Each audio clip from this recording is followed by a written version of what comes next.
m'appelle Arsène Marquian, je suis étudiant en brevet de technicien supérieur en aménagement paysager en alternance. Je suis cette formation parce que le domaine du paysage m'intéresse énormément par rapport au fait que ce soit vraiment la nature, c'est quelque chose qui me tient énormément à cœur.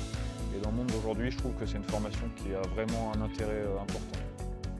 Alors l'alternance, c'est pour former le successeur de demain, je dirais, parce que nous, on est tous passés par ça. L'alternance, c'est la transmission du métier, c'est apprendre aux jeunes qui ont envie d'apprendre leur métier de demain. Et aussi, accessoirement, quand on est chef d'entreprise comme moi, en repérer certains qui feront partie plus tard de l'entreprise. Je m'appelle Marien, je suis en BTS aménagement paysager et j'ai suivi cette formation parce que le côté technique et créatif me plaisait beaucoup. Pour définir un peu le métier et la formation, je dirais que c'est un métier qui est à la fois sur le terrain, sur la nature, en plein air, et c'est avant tout un métier de contact humain.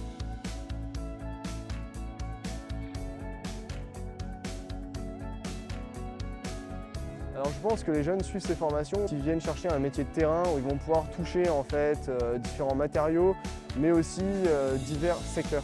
Par exemple, on travaille avec du bois, on peut travailler avec de l'électricité, on travaille avec du verre, de la pierre, et aussi on peut après évoluer sur de la conception et de la réalisation sur des logiciels. Le monde du jardin est en constante évolution, donc on cherche des petits plus, des profils un peu atypiques pour coller avec ce secteur qui évolue.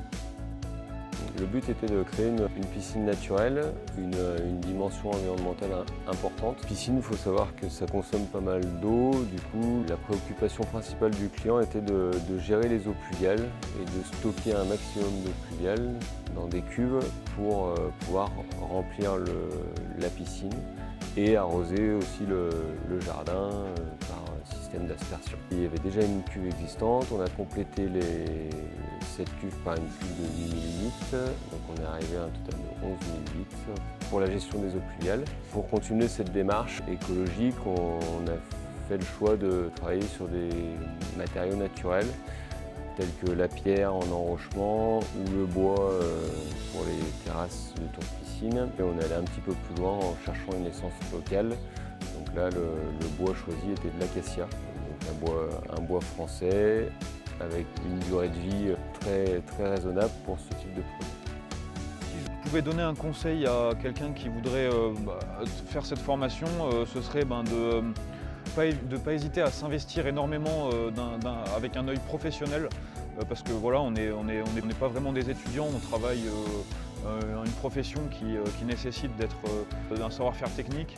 Donc il faut essayer de quitter cet œil un peu étudiant et vraiment de voir cette profession avec un œil beaucoup plus technique.